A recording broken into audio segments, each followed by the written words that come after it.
Hello and welcome to the Pretty Good Gaming Podcast, episode 47. My name's Mike Williams. I'm joined today by Mr. Jake Kulkowski right here. Hello. Liam McKelvey. Hey. How's it going? We've got a lot of questions, as always. I always say that. But it's just a way for me to get into the hosting thing in the podcast, I guess. And we did actually have a lot today. We genuinely did, yeah. So I'm going to have to start off with a bit of an apology / explanation. There were a ton of questions this week, more than we could handle, so we've had to remove some. I tried to take the ones out that we've maybe answered before in a different way to a different question, or we actually do have an FAQ on the Patreon. Am I making that up? No, we do. We did it quite a while ago. I'm very ago. confident of the fact that we have an FAQ on our Patreon page, which does answer some of our genuinely frequently answered questions. So you can check that out if you want. If you did ask a question and it hasn't been answered, and you still think that our FAQ wasn't satisfying it or whatever, just ask again next week, and we'll just enter the dip every week if you want. That's the way it works. We just check every week. So let's jump into the first question. Nilman asks, what do you think qualifies as a game anymore? The way I see it, genres in games have really expanded from what the term was originally for, and the term now feels restrictive and limiting as it confines our perception of what is and isn't a game. What do you think? So in other words, I guess people saying that walking simulators aren't games. What do you think of that? I don't know, really. I mean, I think great start to the podcast. We started the podcast with a question that involves the term defines perception. It's like shit. Yeah. I'm defining perceptions at this early. I thought we'd come out swinging. Yeah, Nilman asked the battle last week as well. If I remember. Sorry, Liam. What you in the middle of saying? I think for it to be a game, for me, it needs to have some sort of type of progression to it. I guess you have to move towards a goal or some sort of set point, in a corridor shoot or whatever. You go point A to point B. In an RPG, you're trying to get to some grand spot where you can do a quest or whatever. I think it's really interesting that you went for that first over the interaction, right? So the interaction, but that's totally true. You've got the game is there's an end goal, or at least you think there's an end goal. You've got to reach something. You've got to do something. You've got to achieve something. There's some objective in some vague way. Even in the most artsy of indie games, there will be an end thing that you need to get done, right? That's how that structure is in place, I guess. I don't know. Jake, you're a huge fan of walking simulators, aren't you, generally? They're games, aren't they? Yeah, you're right. But people call it a game. If you think back to the word game and you think of stuff that's it's normally competitive in nature or something like that. Yeah. To me, I think what defines a video game is something that's got to be, firstly, transformative in nature. So people will have, real time, or maybe not real time, but certainly a big interactive input into it. We were mentioning just before the podcast got recorded about how some things like Netflix have got choose your own adventure kind of things where you just make a series of binary choices, but video games normally will have a little bit more than that. Even games like Telltale games, where normally there is a set series of choices, you have a little bit of walking around. I read somewhere once, and it kind of stuck with me, that video games is the only medium where failure is an option compared to TV. You put on a film, you watch the film all the way to the through, you've sort of succeeded in it. With a video game, you could put a game on, not touch the controller, and you're not, like Liam saying, you're not progressing. It was Dara O'Brien, wasn't it? I think Dara O'Brien said that video game is the only thing that locks off content based on your skill. You say you can't be bad at watching a film, stuff like that. But you could. But I think the example he used when he was describing this was like Guitar Hero. So they'd lock some songs behind other songs. So you'd have to perform certain songs before you could actually play and experience. Yeah, especially when games are level based, you couldn't do level 2 until you've done level 1. I think game anything that requires you to interact with it, for the story to progress, for the story or the gameplay to progress. I mean, if you put Tetris on and didn't touch it, just watch the blocks fall down, you'd have a bit of a shit time. It's designed specifically for you to interact with it, and it melds around you. I really don't get the this isn't even a game thing. That argument where people will say, as a criticism, which to me always reads as, I don't like this game. But what they've said is, I don't think this is a game. This is just a walking simulator. This is just a movie. This is just a TV show. But you have to press the control. But that second half of that, but you have to control it. That's where the gameplay part comes in. You're like a second kind of you have a creative input. You're like a second director. I've heard before. Actually, someone else has said that. And I thought that was a great kind of analogy. Like there is a creative director who's made the game, but then when you've got the controller in your hand, you are also a creative director, because in your experience will be unique, even if it's something as linear as like Brothers, Tale of Two Sons, or Hellblade or something. That you're in control, so you kind of tell that story at your own pace, and you'll experience it slightly different to everyone else. Yeah, and I think that's really important. I think people that say stuff like that about the gameplay elements, they're always referring to whether they realize it or not. The challenge element, I suppose, of video games. Combat is a challenge. Puzzles are a challenge. So if a game like a walking simulator is just you experiencing things through walking and there's no proposed challenge there, I guess that's what people mean when they say gameplay, really, or a mechanic. Although walking around is a mechanic. It's a bit of a weird one, isn't it? But I think that's what they're thinking. It's like Overwatch. The gameplay is, you have to use your wits to outsmart people at the end of the round. It tells you the winner. You get, what you get them. What's play of the game? I was trying to think of what it is. I'm really out the loop on Overwatch, to be honest. But do you know what I mean? Like, that's considered gameplay, whereas like the Arresta, there's no combat or anything like that. Well, ultimately, I think it's one of them things that's just impossible to define, and it's video games are not, they're not essentially games anymore. Like you said at the very top of this, the games would imply some kind of competitive element where it's like, and that's where the name has come from, because of flipping like Olympic Pong games. and Tetris and Pac-Man and all that. But that's where it started, and it was like about registering high scores or beating the other player or whatever. Yeah. And then over time, it's become about experiences and stories and creativity and all kinds of these different things. But then,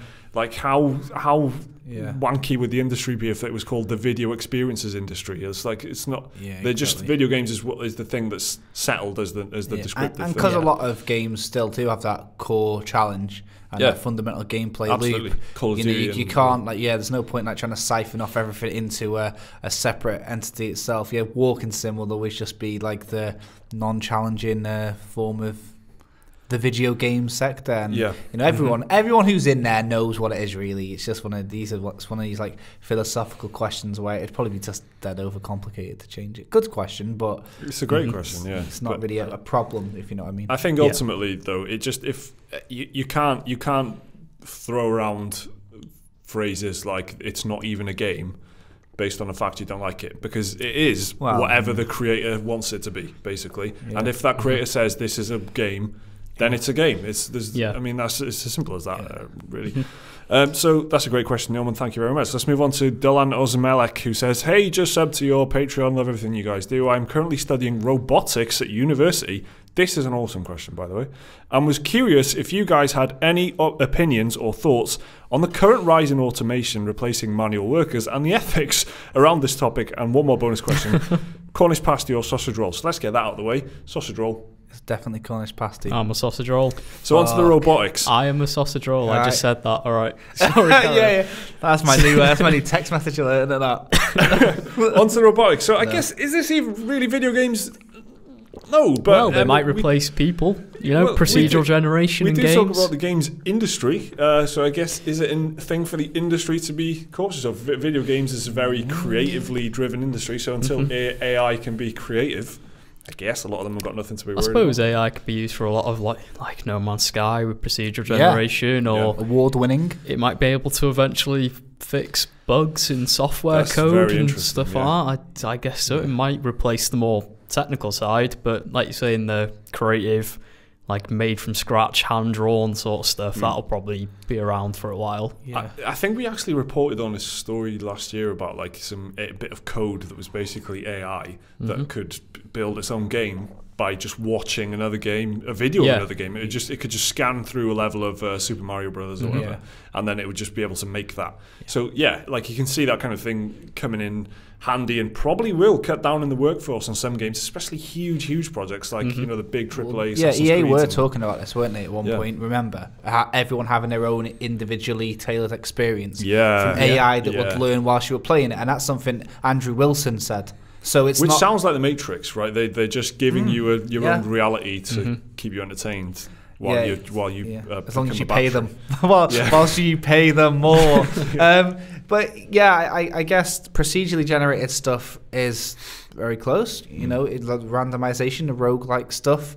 But I think that human touch ends up always feeling a little bit more substantial because humans know what other humans like. Yeah. So when you look at I've played some Binding of Isaac levels and they've just been proper shit. Do you know what I mean? Yeah. It's just a robot, but all the details put in from human to human. I think AI might eventually figure that out and shit. But at the moment, hand drawn and handmade designed always feels a lot better. But custom experience will kind of kill it a little bit with the human to human interaction. Like, I don't know, if we all played the game and it was totally different for each one of us, it would kind of kill the fun about sharing the experience. It's all so different that sharing it becomes like void. It was a flash in the pan moment that only you saw then. No one else will ever see or be able to recreate. If you think about applying it to a game that we already play, so say if we applied this to Destiny, right? So rather than a limited 4 maps that were quite big but that had the same rotation of missions and problems, imagine it was a constantly kind of, you'd simulate an entire planet by making that procedurally generated by AI, and you just drop in.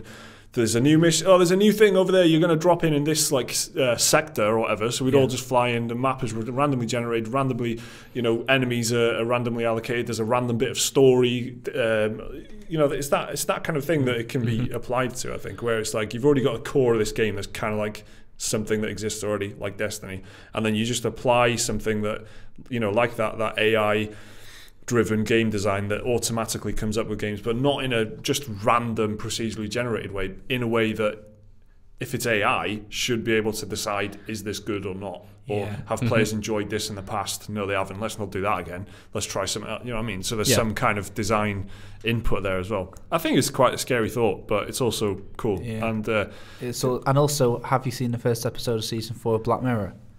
Because it's pretty much that, really, isn't it? The USS Callister one. So if you haven't watched that, just by the basis of this question, you should watch it, I reckon. I think you'd get a good kick out of that. Studying robotics and stuff, you've probably already seen it. Probably, got Alexa to play it for you or whatever, you big robot man. Let's move on. Well, that was sick burns. Yeah.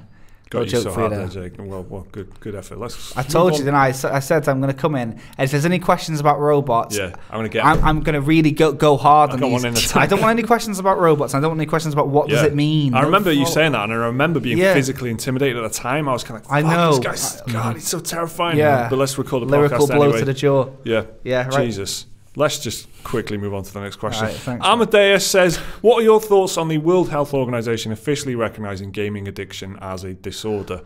This is a bit of a mess of a situation because it's like, it's officially recognized as a disorder, but it's officially recognized as something that warrants further study rather than this is a huge problem. And so they've just kind of given some official status to this thing, which they say a lot of people have been coming to them or coming to doctors with, and enough doctors around the world have said, listen, people are coming here with like a problem with video games, and because of that they have then said, okay, maybe this is something, and that something should be studied further.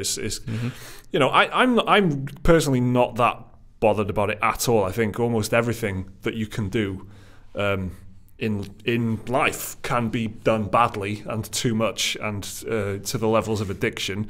I mean, you could be a very dangerous adrenaline junkie or something that's risking his life every weekend or something. It's not I'm not like that, so it doesn't, it's not immediately putting me off doing extreme sports. I think if you do something too much, of course that's a problem. And it's probably a good thing that it's been recognized, because then for the people who do reach those like extreme limits, there might be some actual help for them in the future. That's where I am on it. And I'm not as, I think there's a huge variety of reactions online about it. And what about you guys? What do you think? I'm pretty much in the same boat with you, to be honest. It's cool. Like, you can get addicted to anything. It's cool they've recognised it as an actual thing. Shows they're catching up with the modern day, I guess. Yeah. But yeah, it's not like it was the ESA who they condemned it. and stuff like that. Yeah. But they're the Entertainment Software Association. Yeah. That's their entire business. And their reaction, I've got to say, kind of did make me cringe a little bit, because I was like, oh, this is like the NFL with concussion. This is like, the fucking cigarette companies with smokes and stuff. It's like a casino saying you can't get addicted to gambling. Yeah. How dare you suggest that there's something wrong with games? It's not the attitude that I would admit. But yeah, I don't know. What about you, Jake? Even if it doesn't affect you personally or anyone personally, just the fact that if it's recognised as potentially harmful, and there's just places you could go to get help, like a rehab centre or whatever, sounds stupid, doesn't it? But if it gets recognised as a legitimate disorder and anything it could cause concern, then there'll always be then avenues, charities or organisations that'll be there to help, and then more people will be getting help, and that can't be a bad thing, can it? Yeah. So if it's not affecting you, that's good, and if it is affecting you, hey, there's some things that can be taken. That's good. It's only really a good thing. There might be some scare tactics in the mainstream media. Be careful, your kids are getting addicted to games. It's the new smoking. There'll be some of that nonsense, I think. But I think the way that that'll be outdated by the time certain people of certain ages aren't on the planet anymore. And I basically think that it's only going to be a good thing, really, because it's not going to be like a ban or any prohibition or anything. But there might be some serious studies that do show things like that. At the very basic, realistic level, the industry is worth so much fucking money.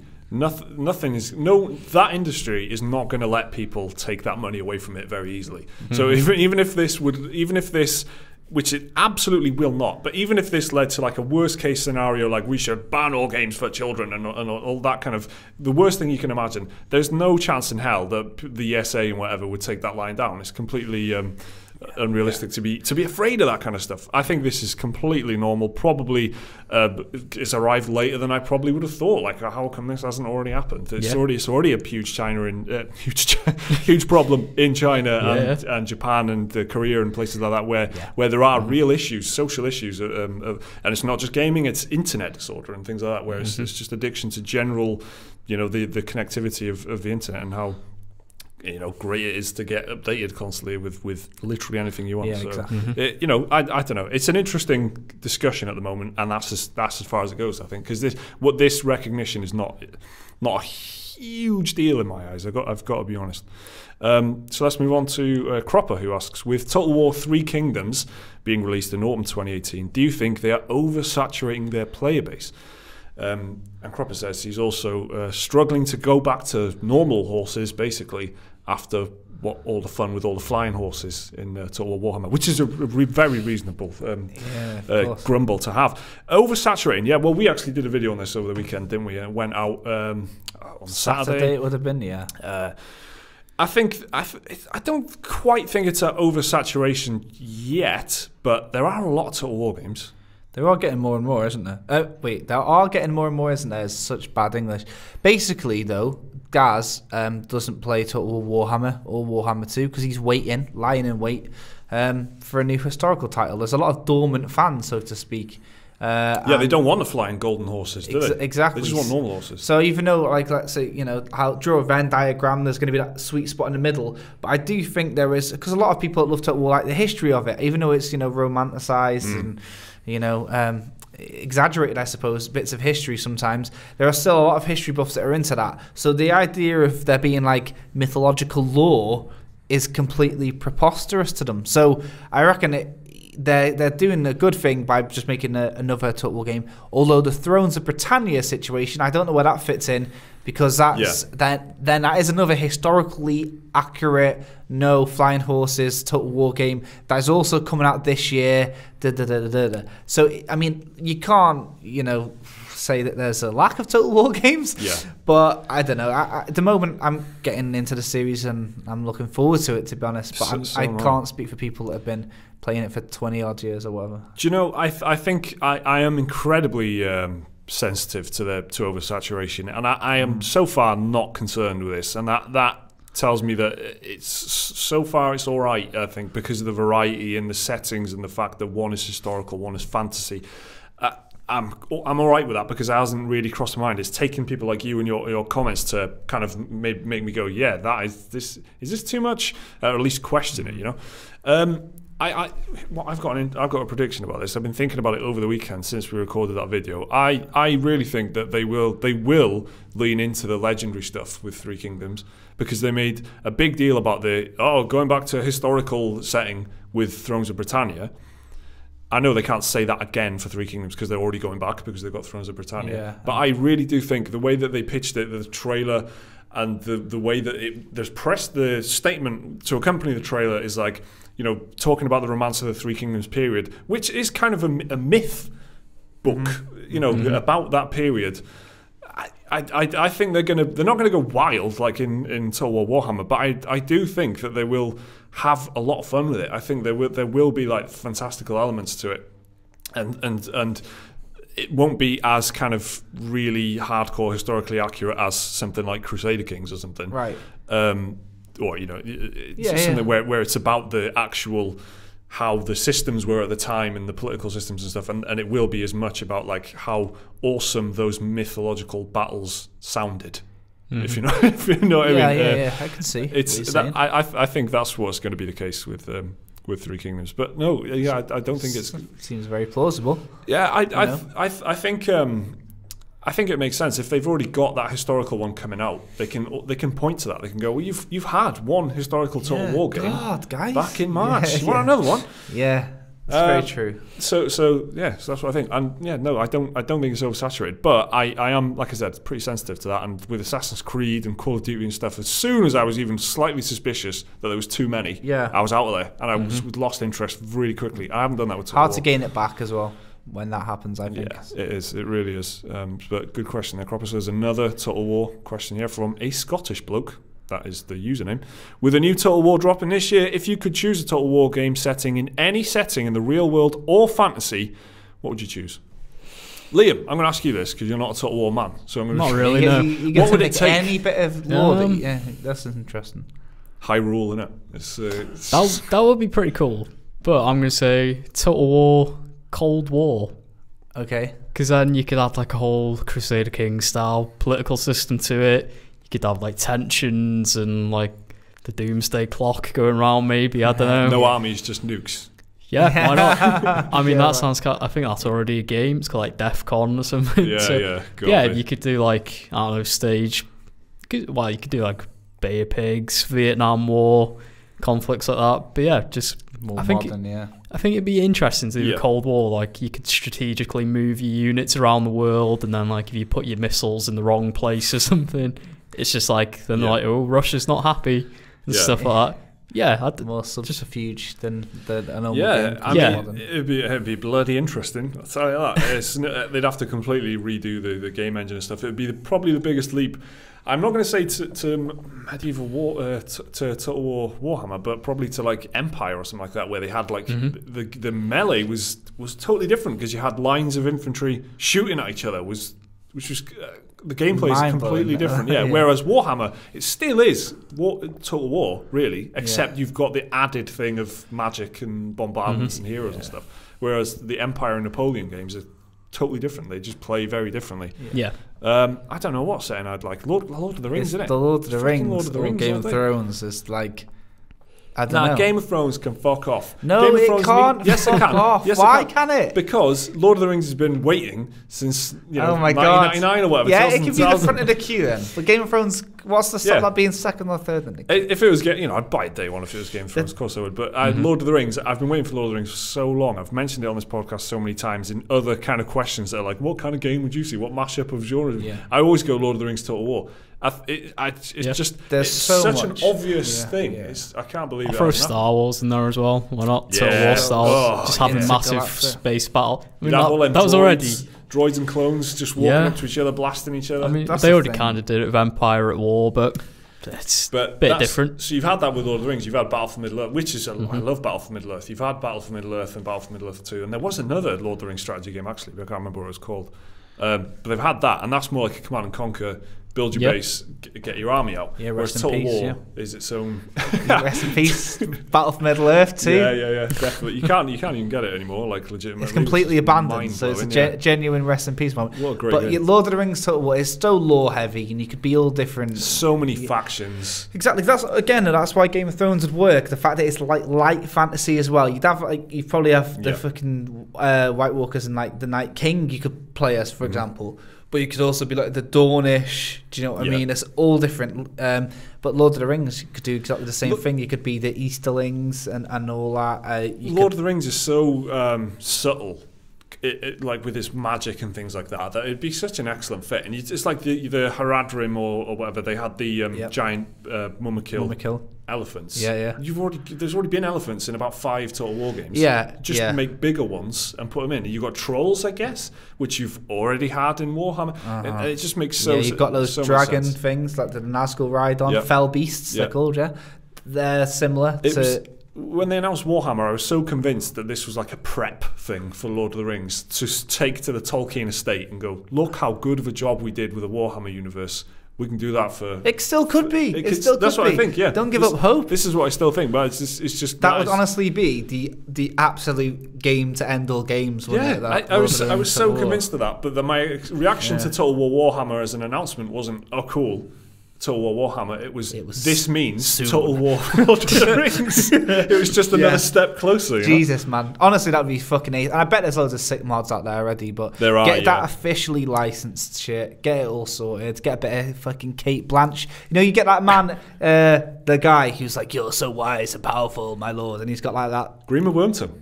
No, the guy from Warhammer. Oh, the Odin-looking guy. Yeah. Yeah, get someone talking over it like that. Get a licensed voice. Come on, do some shit like that. Get Tom Bombadil and the Ents in there, boy. Definitely. It's got to happen. I mean, you mentioned mods, so we should maybe highlight a couple already. So Third Age Total War, which is for Medieval 2, that is a wonderful mod. And that basically is Lord of the Rings Total War, but it is for Medieval 2. Man. But you can get that. If you've got Medieval 2, you can get that up and running in a matter of like an hour or something. It's pretty straightforward. Incredibly thorough and comprehensive, and it's wonderful. And then they are actually working on, there's another team working on a Total War Attila mod, which that's called like Rise of Mordor or something like that. But that is very early stages. There's no playable version of that or anything. But that is in development by a mod team. So people clearly want this to happen. Yeah. It's got to be one of the most followed and demanded mods. I've seen PC Gamer and Rock Paper Shotgun write articles about both these mods in the past multiple times because because there is no official one to fill that void. I wonder if you ask Creative Assembly, like, what would they say about it? They would say we're not ready to talk about any projects that we may or may not have in the future. It's something that we'd love to explore in the future. Exactly. Yeah. Exactly. God, PR has ruined everything. So let's move on. Simply Phil, if you could interview anyone from the world of gaming, who would it be? Kojima. I've got so many. Yeah, that's. He's got a 2-part question actually. Simply Phil. Okay. But I'll ask the next one after we answer this one. Kojima easily. That is a very good one.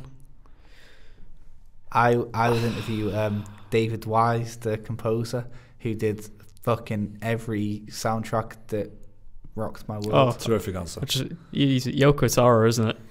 Yeah, the madness that would ensue would be incredible. That's awesome. That's a good. What's the second part? Any one of them would be like, just magic. So the second question from Simply Phil: if you could only ask one question to your aforementioned individual, what would it be? So Kojima, I would just say, what the fuck is all that about, mate? Yeah. That's what I'd say, and then I'd let him. What's your favourite sandwich? Because you always get 2. No, just ask him what's that all about, and then I'd just let him fill in the gap. Because there's so many questions that I have. That is the only one that kind of, in any way, summarises all of them. So, just what the hell? What the hell? Why? Yeah. Right, my answer is very specific. So if you're not interested in music composition at all, this is so shit. But honestly, I've always wanted to know this. Right, the SNES sound chip that he made the soundtrack to loads of these games on, the SSMP, hasn't got a portamento option. So the notes can't really glide and stuff. But he does it in like Donkey Kong Country 2, Forest Interlude. He's got this glide, and all he said before is he had to manually do that So my question would be, how the fuck in Donkey Kong Country 2 Forest Interlude did you get all those little glides between the notes? Come on. Yeah, I've always wondered that myself. Or I just ask, so glad that you've aired those, all that, my question, for the show questions, of course, I just ask him, out of all of the games he's worked on and out of all the songs, what would he say his proudest is? Not his favourite, the one that he's the most proud of, really. Yeah, good question, Liam. I'd probably just ask you, Kotaro, how are you? Because I feel like you'd respond with some really deep, philosophical, like nihilistic outlook on humanity or something. Yeah, like when he tried to play Animal Crossing. Exactly. People are like, how are you finding Animal Crossing? And he was going about how it's a oppressive society and he wants to burn the forest down. Yeah. So I feel like, just ask, how are you? And he'd just roll with it. And he'd tell me about his view on humanity or something, and it'd be fascinating to listen to. You'd ask, how are you, and just watch the genius unfold just before watch you. The madness happen. Okay. It'd be amazing. Cheers for the questions there, Phil. Nice one. Matthew John Jenkins, is there any games that you weren't able to complete when you were younger, and when you've gone back to it recently, you finally completed? So any games that you thought were particularly challenging as a kid and went back to? You don't really go back to older games, do you, Jake? So Bloodborne's like the oldest game that I noped out when I was just 25. Yeah, well, actually, Bloodborne and Neo are two games that I like fucking quit out of, and I've just smashed the fuck out of them both in the past month. Bloodborne especially, because I was this is so silly. I don't know what happened, but I was in a Nightmare Frontier, dead, underleveled. I think it's because who do you beat before? I think it's after I beat Rom. I was supposed to go through the Yahagul thing, that whole place, but I got picked up by the Amygdala, taken to the Nightmare Frontier. I was dead underleveled, and I thought that was the way to progress the game. I got to Amygdala, and I died and died and died and died, and I just thought, I fucking hate this. I fucking hate how much I'm losing. So, whatever, cut it in. Come back, this time, rolled it round, recorded my first meeting with Amygdala, one fucking try, didn't get touched once. Funny how things change after just like a completely fresh start. It's a confidence thing. Come back to it. Well satisfying. I'm just imagining a montage between like those two. Yeah, it was fucking. It was wicked. Yeah, and then obviously all my confidence was knocked when I met any of the DLC bosses. Ludwig, it's tough DLC. Well, they front load that DLC with the worst boss, in my opinion. A lot of people say the Orphan of Cause, which is the last boss, spoilers I guess, of the DLC, is the hardest one. Not the case. I think it's Ludwig. So. I think it's the first boss because it's a big step up and it's very intimidating, screaming, horrible looking boss, and it's like it's one of the boss fights spooky. With really like some loud wall of kind of orchestral music that's like really good soundtrack. Oh, it's wicked. Yeah, it's really very good. Spooky though, that Ludwig bit. But yeah, Bloodborne, I'm like you're saying, I don't really go back to old games. There's always good games coming out. I don't know. I mean, I got Ape Escape 2 recently. Does that count? I don't go back to like games that I played as a kid, really, apart from a few exceptions, which is like Nazi Old Republic and stuff, which I still kind of replay. But I can't really think of any game that I really struggled with as a kid. I didn't. If anything, if I go back to games that I played as a kid now, I'm like, how the fuck did I do this when I was a kid? Like I played Super Star Wars, which is the side-scrolling 2D thing from the SNES. You can get that on PlayStation 4 now, and I did. And I've not got past the first level. I got like a quarter of the way into that game when I was a kid, and that was because you were more patient, probably. And I only had that one game to play. Exactly. Do you know what I mean? And I just keep running at it. But now I can't. It feels so hard and impossible that I'm just like, nah, it's not worth it. Yeah. So that's the honest answer. What about you, Liam? Resident Evil Code Veronica on the PS2. I remember I played it when I was like 10, and there's a halfway point where you get to a boss fight, and if you do not have the right amount of ammo, you literally can't go back unless you've got an old save, which I didn't. And the fight is impossible against this like boss.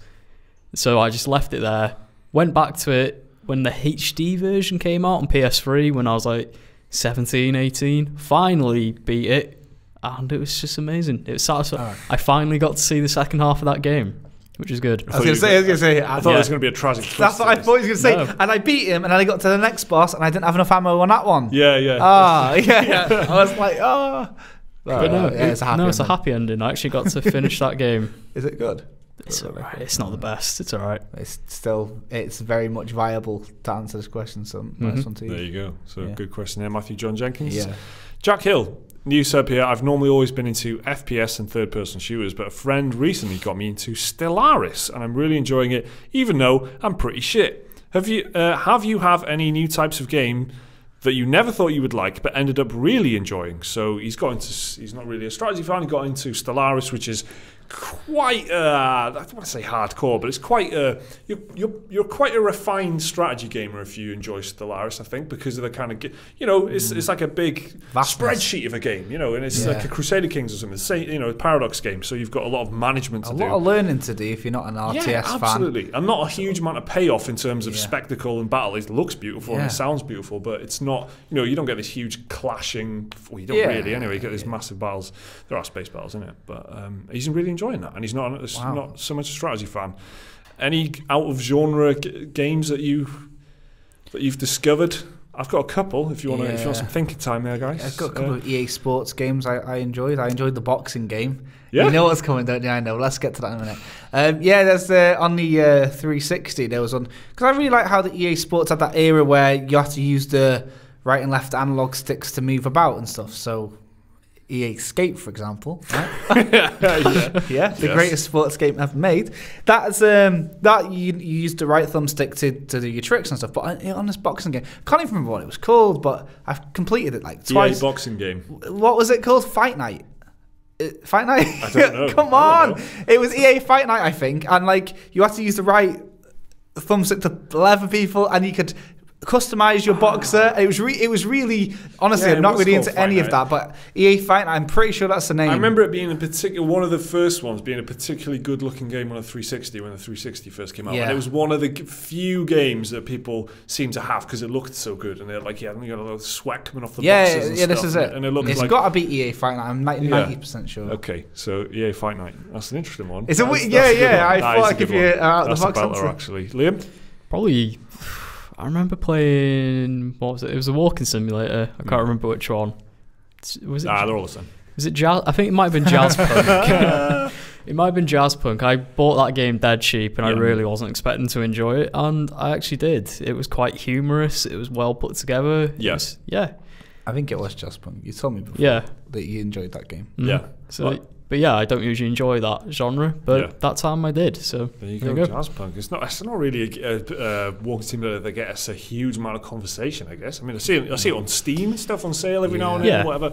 But I don't see a huge amount of people talking about it. So that's not big in a walking simulator scene. Yeah, I didn't want to. I didn't want to say that. But the big boys. Thanks for getting that out there. So mine probably because you've said really enjoyed. It kind of makes it hard because I've dipped into a lot of different genres that I'm like, this is all right, but I've not loved it. And top example is probably PUBG, because I did have fun playing it with you guys and playing the co-op and stuff, and I enjoyed the co-op side of it, and but that's only because there's some co-op in there, and if you got your friends involved, then it's different. So when you're playing it, it's not so much about the game itself.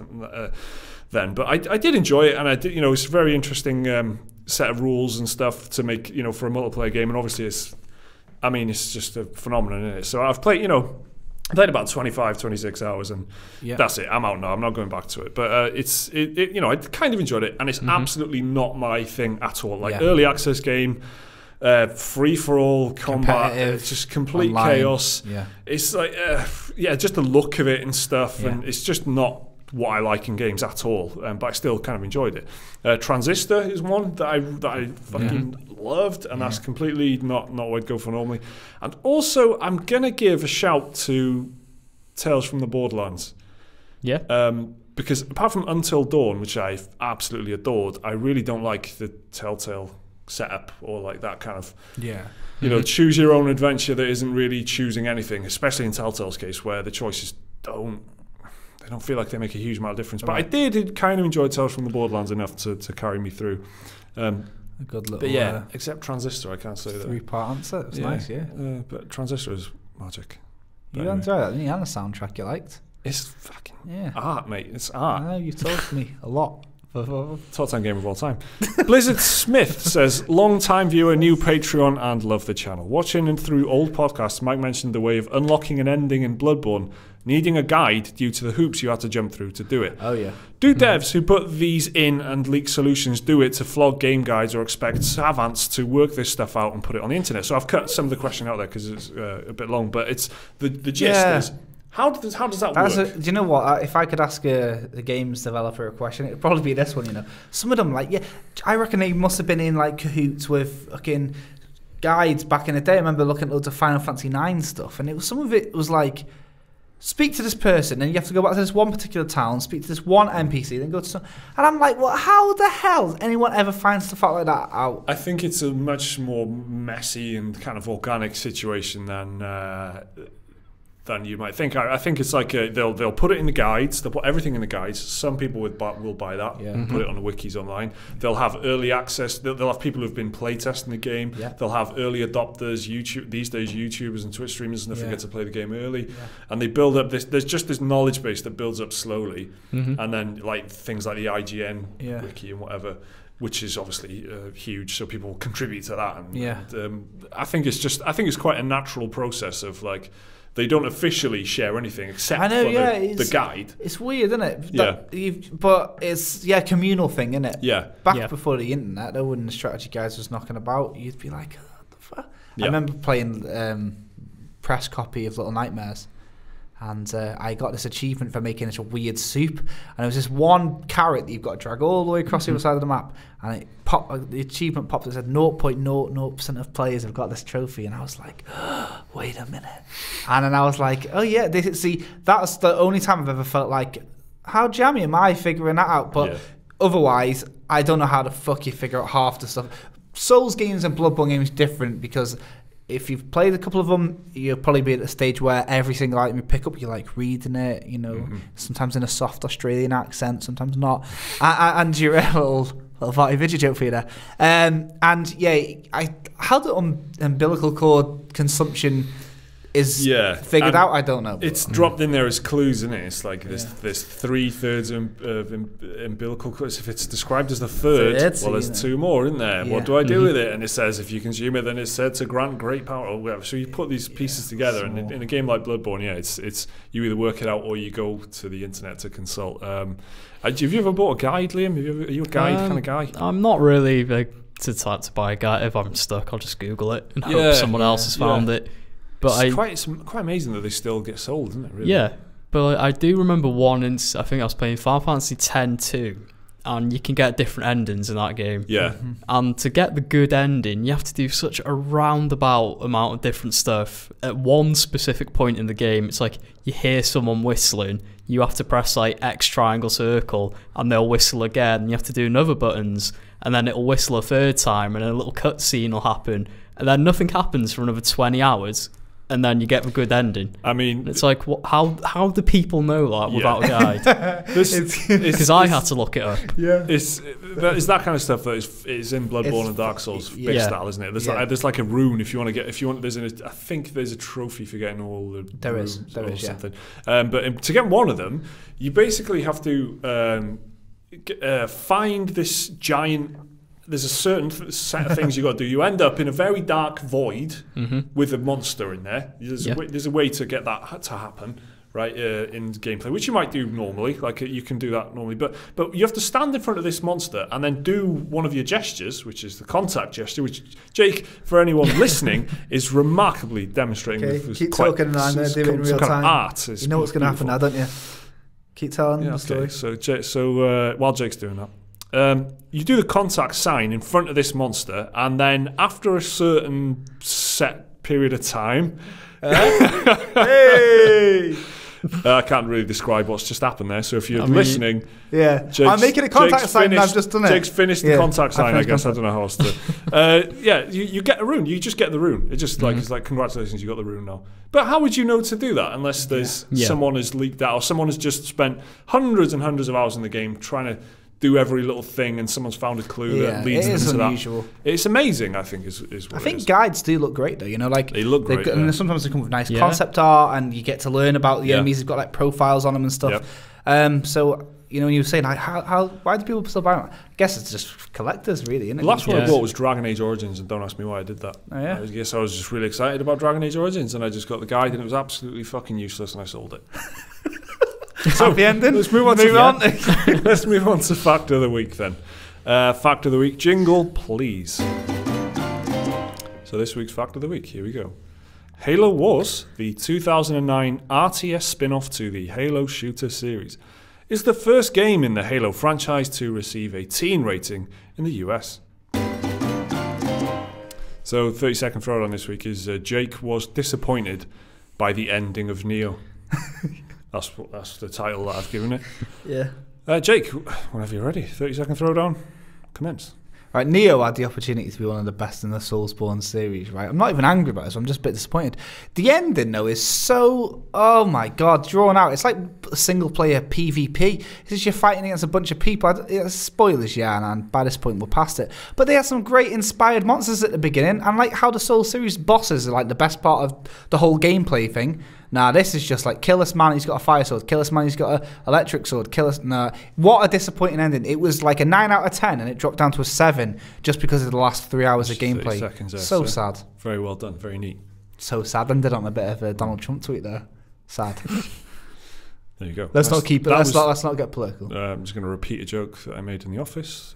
Because that's how jokes work. That was not so much. I can't even say it. I can't even say it now. I'm not. No, you know what? I'm not going to say what the joke is. All right. I said something about what that 30-second throwdown was. You're not going to know now. But the way I set that up then was going to make it not funny. It just wouldn't have been funny. Now they're all going to be going, what was that joke? Yeah, the lost joke. It's just in there as a germ of a dream. Like, was that the greatest joke ever? Wait for the director's cut of this podcast. It might have been the best joke ever made, but the world's never going to find out now. So let's move on to Gareth McKelvey's question. Favourite PlayStation controller button, X, square, circle, or triangle? No, he doesn't give the option of R1, R2, L1 or L2, or R3 or L3. You just can't pick them. Circle, yeah. Hang on, Liam. Why circle again? Do I have to? Yeah, it's good. Please. It's good. It's a great fact. It's really good. Because in Japan, for some reason, you know how like X over on a UK, US PlayStation controller is confirmed. In Japan, circle is confirmed because apparently... What? Yes. Why is that, Liam? Because apparently in Japan, circles represent completing. So by pressing circle, you are completing an action. Whereas over here, pressing X is the sign of things. Execute. X is like cross. Yeah, it is. So if you think like crossing something like you're marking it off, you're done with it. So yeah, he was tricking you. So you had your guard down, and he hit you with another fact. Yeah. Boom. Well, I actually read that X in Japan is no, bad, wrong, or whatever. Yeah. But I was like, that's basically what it is here as well. Yeah. It is basically, you've got something wrong in your test or whatever. No. That's like on road signs and stuff. Cross, don't come here. When you're filling in government forms and that, it's a cross. Yeah. Maybe it's to do with that. Square is my favourite because it's normally the offensive attack button. What have you got? I'm going to go X because of this shop in Bangor where I live. The little game shop there was called Press X Games. Oh, there you go. That's nice. That's my tie to a memory. There you go, Gareth McKelvey. You weren't expecting that much conversation about your question. Probably. Good questions as usual. Good questions as usual. It's always gold. Yeah, Obai Nematala says, what games do you think will be considered classics in 20 years' time? Like how right now games like Ocarina of Time, Pac-Man, Super Mario Brothers, etc. are considered classics. So what, from the current crop of games that aren't classics yet, what are predictions for what might be classics in the future? So I've got a list I've put together here. And you can just say yes or no, I guess. Okay. Witcher 3. Yeah. Yes. I think yes as well. I think there's so much because of widespread level, high level of regard. I'm just excited that you've written the list, and I just get to say yes or no. Bloodborne, definitely. Yeah, it's already there, right? So Bloodborne will be up there with Dark Souls 1, not 2 or 3. I've put Dark Souls 1 next as well. Dark Souls 1, absolutely. Yeah. Red Dead Redemption. Again, I think it's already there. Yeah, already a classic. Yeah, I reckon so. Yeah, I reckon so. Mario Galaxy 1 and 2, already classics. Yeah, they are already classics. Some people think it's like the best game. Yeah, the best Mario game. Yeah, Galaxy. I'd say maybe Mario Sunshine. I know that's got its fair share of detractors, but it's picking up steam a lot recently. Yeah, a lot of people have come out of the woodwork say how much they love that game. Yeah, I always like that, but it's just like that and the Wind Waker were like really hated on at the time, but now people are looking back at them in fond. Mm-hmm. Yeah, I think the first party Nintendo ones are interesting, especially Zelda and Mario, because to me, anyway, from a distance, to me it feels like every single one is like, this is the best one ever for like a year or so. And then it's like, you know, the opinions kind of change a little bit. Yeah, exactly. So they need to mature a bit, don't they? It's I don't know why that happens. But it's from a distance anyway. It always seems like that. So yeah, Mario Galaxy 1 and 2. Here's an interesting one: Overwatch. Oh yeah, I actually said that was interesting. Yeah, I was saying to Liam in the office, we were just chatting about this yesterday, weirdly, about the exact same thing. We were talking about our favourite games of like every generation. Yeah. From when we were born, right? But Overwatch is weird because I think it'll be like another big shooter that I think you might have on this list. Actually, you got COD 4 in there? I haven't got COD 4 because I think we've said Red Dead is a classic. I believe COD 4 is already. Yeah. Well, how COD? Exactly. Well, how COD 4 was, I think Overwatch would be like that. There'll be loads of young'uns like. Do you know what I mean? Loads of people that'll be like, "Oh, that was my first game online." Yeah. It'll be a lot of people's first online game that they properly got into. Yeah. I reckon Overwatch will be seen as a classic. And you hear loads of people saying that it dominates their time, like they can't get into any other games because they just can't get off the Overwatch kind of train. Exactly. And isn't it built like that? So because of the way the leaderboards or whatever works, the structure, the meta thing around the actual multiplayer matches, it makes you play it a lot, right, to stay kind of competitive. I haven't played it. That's really, like different rankings and different like and you leagues. Can fall down really quickly if you don't keep it up and keep playing. As far as I know, Same's in StarCraft too, wasn't it? Where if you didn't play, you'd lose like your gold or platinum ranking and that sort of thing. You have to keep it up constantly. Like our football team plays matches to get points and stuff. So Overwatch, I reckon, will be considered a classic. GTA 5. Yeah. I think it's got to be because it's number, as we're recording this, it's number 1 in the UK charts 5 years after release. It's crazy. It's 5 years this year, isn't it? I think so. Yeah, I think it'll be everyone would have played it. You know what I mean? Yeah, and it's got such a huge following, and GTA Online has just transformed it into something else completely. Right? PlayerUnknown's Battlegrounds. No, I think it's got a. It's going to be interesting to see what happens over the next year with that, because certainly there's loads of competition. There's kind of negative news about the loot boxes. There's all these clones and rip-offs, and there's this Tencent, which is this huge entity in China that's just doing all kinds of stuff with it. It's releasing that, but it's also releasing 2 clones or something, and also 2 mobile game versions of it, so there's all this noise going around it, and it's just kind of lost the purity of the experience, which is like just parachute onto a map and try and survive to the end. It's like this whole other thing now. But it's like conversation a year around old, it. Almost, not even that. Yeah. Can you remember how big? I remember how big DayZ was this first year. Exactly. Yeah. And would people even put that in the top 100 of the decade? No, yeah.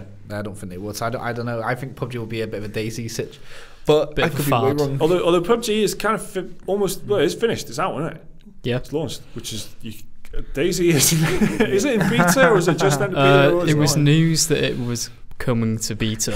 Yeah, it's almost in beta. Yeah, so there you go. No release date on it. Also, another one I want to chuck in there, XCOM, because I think it's one of the best strategy games we've had in years.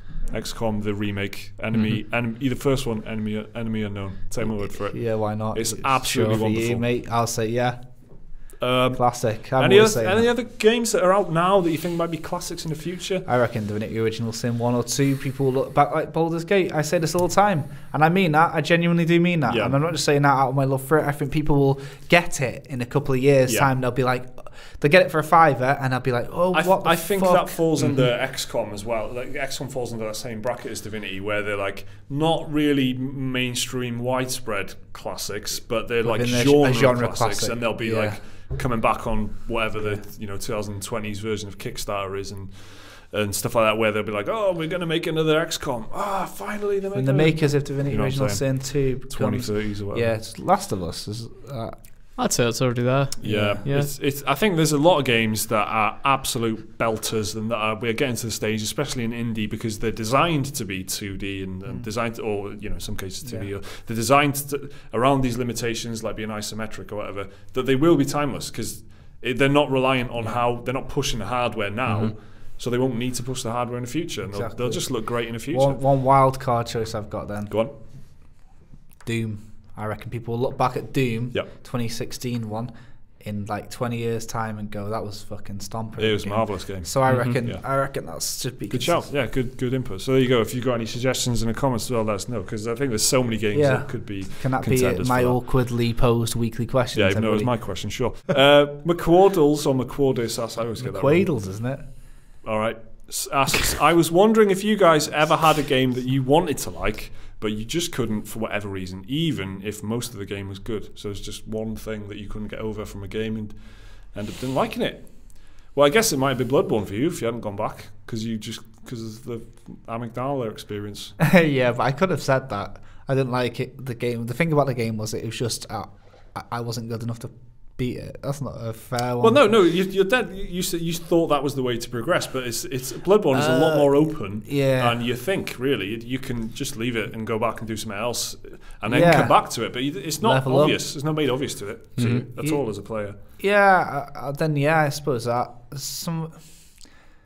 to be honest, because most of the games I look past the bad things or the things that annoy me a little bit. I've played loads of games that have got proper shit graphics or proper shit voice acting, and I finished fucking 2 Worlds. Yeah, and Summoner. Do you know what I mean? Because I can see the potential within. So shouts out Summoner every time, and I think the battle system in.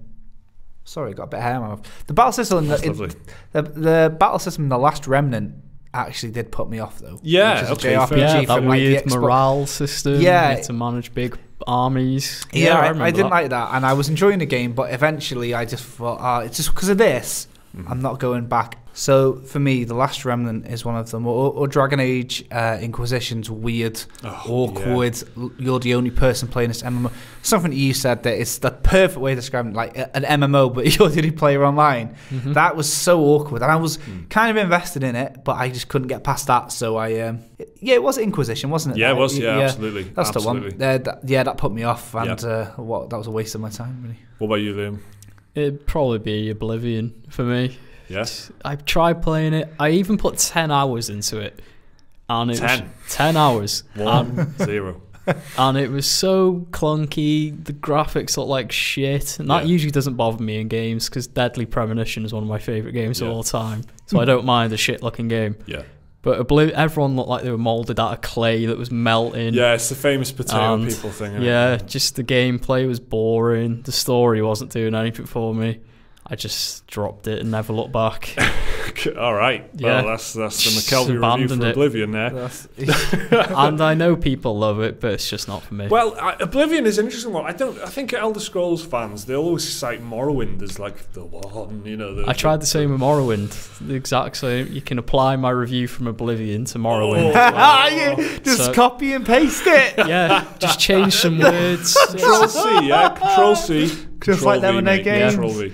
Yeah, okay, all right. So Oblivion's shite. But I played it on 360, and that was, I think Oblivion benefited from the fact that it was an early console generation game. Yeah. It was like the first fucking meaty RPG on the Xbox 360, and I absolutely loved it. I remember reading preview stuff on in magazines in the months beforehand, back when magazines were still a valid thing to spend your money on. I was completely obsessed with the idea of what it could be, and I was not disappointed when it came out. The map was huge and stuff, and I was. And you get out of those sewers for the first time. Oh yeah, but it's that little Bethesda bit of magic there when you just step outside and just the music kicks in and stuff. Magic, man, it's really great. And then you had the basic things of like you see a shiny looking plant. Guess what? You can pick it, put it in your inventory, take it. Maybe it'll be good in a potion later on. I loved that kind of stuff. Yeah, and I loved like how like tactile it was. It wasn't like a notification that said, "Trust me, there's a plant here. Do you want to pick it?" Which is what you would get in a lot of games before that. Man. So that's me trying to defend Oblivion in futility. So the example that McQuaidles gave was Mass Effect because of the cover shooter mechanics.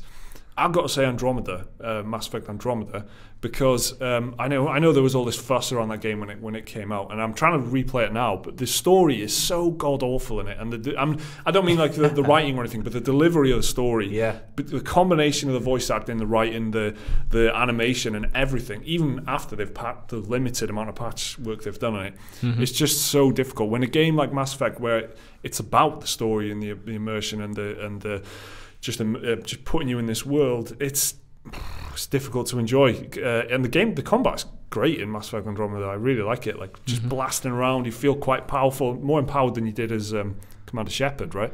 But it's everything else is the problem, right? It's just it looks incredible as well. And just the idea of exploring, being a colonist in space is a cool setup, and they kind of deliver on it in some ways, but I just cannot get past the dreary storytelling in it. And that's a shame, because I want to enjoy the game, but it's difficult. Stephen Hughes, I'm dying for an action RPG that plays like Diablo 3, but with a sci-fi setting.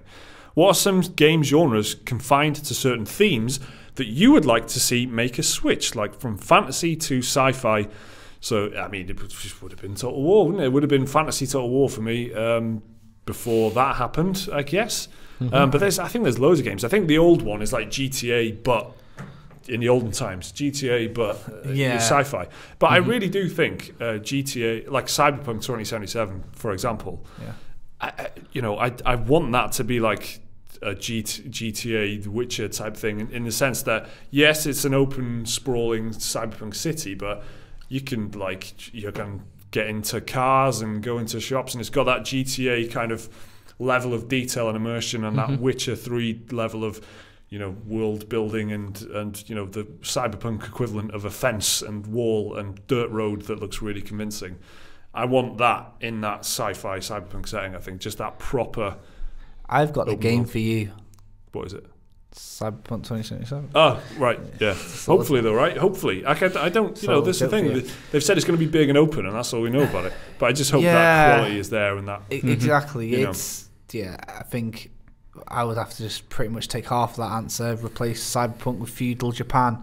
I'd love an open world game, like still on horseback and things like that, but just going around, slicing and dicing, climbing on rooftops, baby, climbing on towers, getting some art. Do you know what? Ghost of Tsushima looks like it may be that. And, since the old Tenchu days, I've been craving for a bit of action. And now seeing Red Dead, how you're saying about like the dirt roads and stuff like that. If you had little bits of forests and nice little water gardens and stuff like that, and also big mountains, oh man, that's what I would absolutely love. And it looks like I might be getting that this year or next year. Well, yeah, I mean, we might even get Cyberpunk this year. It wouldn't be beyond the realms of possibility. Some rumours have been saying that, huh? Salim, what do you reckon?